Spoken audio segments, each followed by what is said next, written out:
সকালের কাজকর্ম সেরে যেই না এসে ঘরে বসলাম অমনি মোমোরানি চলে আসলো ওর দুষ্টুমির পুরো ঝুলিটা নিয়ে। যাই হোক, ওর সাথে দুষ্টুমি করতে করতে নিজের পেট পুজোটাও করে নিলাম, কারণ ওটা তো করতেই হবে, তারপরে লাগতে হবে যে প্রচুর কাজে। আর এদিকে মোমোরানি ওর ভাইয়ের ভিডিও তুলে দিল, দেখো কেমন করে।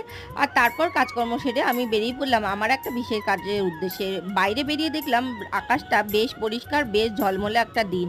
আর এদিকে দেখলাম পুজোর প্যান্ডেলও শুরু হয়ে গেছে আমাদের বাড়ির কাছে।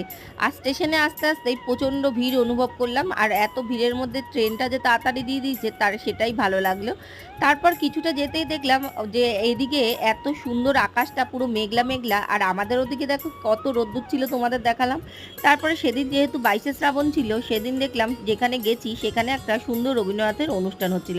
দেখে বেশ কিছুটা ভালো লাগলো, তাই দাঁড়িয়ে দেখলাম। আর তারপর চলে আসলাম বাড়ির পথে কাজকর্ম সেরে। বাড়িতে ঢুকতেই মোমোরানির বায়না হলো তিনি পাঁপড় খাবে, তাই ওকে নিয়ে চললাম দোকানের পথে। তারপর বাড়ি এসে করলাম ওর সাথে